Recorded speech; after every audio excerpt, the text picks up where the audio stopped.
Dear student, आज हम चर्चा करेंगे एनसीएससी और एनसीएसटी के बारे में। एनसीएससी का फुल फॉर्म होता है national commission for schedule caste.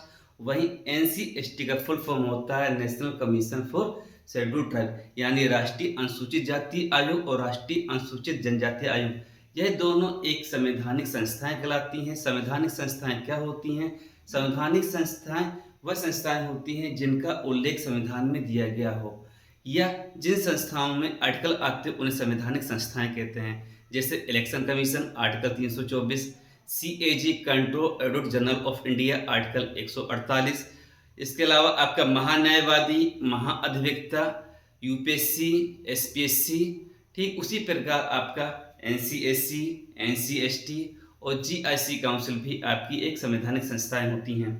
वहीं वैधानिक संस्थाएं वह संस्थाएं होती हैं जिनका उल्लेख संविधान में नहीं दिया गया हो, बल्कि कानून या मंत्रिमंडल समिति के द्वारा इनको बनाया जाता है। उन्हें बोलते हैं हम वैधानिक संस्थाएं। जैसे NCW, national commission women, NHRC, national human right commission. इसके अलावा आपका NI, national investigation agency, CBI, NGT इत्यादि। जो आपका एनसीएससी है, एनसीएसटी एक संवैधानिक संस्थाएं है। इसकी एनसीएससी की चर्चा आर्टिकल 338 में की जाती है, वहीं एनसीएसटी की चर्चा आर्टिकल 338 ए में की जाती है। कई बार विभिन्न परीक्षाओं में पूछा गया है, यहाँ तक कि पीसीएस तक में पूछा गया इनसे आर्टिकल के बारे में। तो यदि एनसीएससी का आर्टिकल पूछा जाए तो क्या हुआ 338, और वहीं एनसीएसटी का आर्टिकल पूछा जाए तो 338 ए। आगे हम पढ़ेंगे NCBC, national commission for backward class, वहीं जोड़ दिया जाता है आर्टिकल 338 बी में। उसको किसी भी जाति को एससी घोषित करने का अधिकार प्रेसिडेंट को होता है, और एसटी आयोग की सलाह पर प्रेसिडेंट किसी भी जाति को एसटी घोषित करता है। वहीं एससी शब्द का उल्लेख आर्टिकल 341 में है तथा एसटी शब्द का उल्लेख आर्टिकल 342 में किया गया है।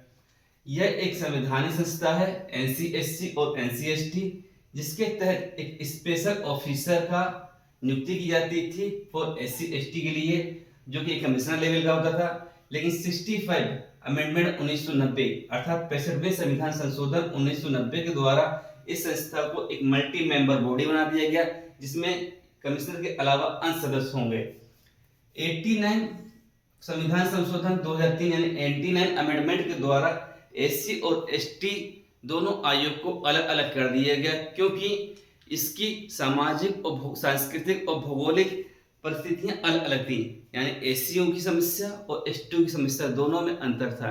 एससी समाज के लोग एससी समाज को विकास की मुख्यधारा में लाना था, और एसटी की समाज की जो समस्याएं थी वो मूलभूत समस्याएं थी। इसलिए 89 संविधान संशोधन 2003 के द्वारा इनके दोनों आयोग को अलग कर दिया गया, जिसके अंतर्गत इसमें एक अध्यक्ष, एक उपाध्यक्ष और 3 अन्य सदस्यों की नियुक्ति मंत्रिपरिषद की सलाह पर प्रेसिडेंट करता है। वह मंत्रिपरिषद की सलाह पर इन्हें हटाया भी जा सकता है, किंतु सुप्रीम कोर्ट ने कहा एक जांच के आयोग के बाद इन्हें हटाया जा सकता है। ये अध्यक्ष सदस्य मिलकर एक एनुअल रिपोर्ट बनाते हैं, जो साल में एक बार बनाई जाती है। ये किसको देंगे? प्रेसिडेंट को देंगे, और प्रेसिडेंट संबंधित राज्यों के राज्यपाल को भेजते हैं। यदि पूछा जाए एनसीएससी का अध्यक्ष कौन है वर्तमान में, तो श्री किशोर मकवाना जी हैं, और वहीं एनसीएसटी के वर्तमान अध्यक्ष कौन है? श्री अनंत सिंह हैं। यदि पूछा जाए आपसे कि सबसे ज्यादा एससी की जनसंख्या यूपी के किस जिले में पाई जाती है, तो जवाब होगा पहला सीतापुर में, दूसरा प्रयागराज, तीसरा हरदोई। और वहीं एसटी के बारे में पूछा जाए तो एसटी सबसे ज्यादा पाए जाते हैं आपके एमपी में, और यदि यूपी के रेफरेंस में हम बात करें तो यूपी में मुख्य रूप से एसटी पाई जाती हैं आपकी थारू, बुक्सा, जौनसारी। अन्य जनजातियां भी होती है अगरिया वगैरह, और यही थारू जो है आपको दिवाली को शोक का त्योहार मनाती है थारू जनजाति।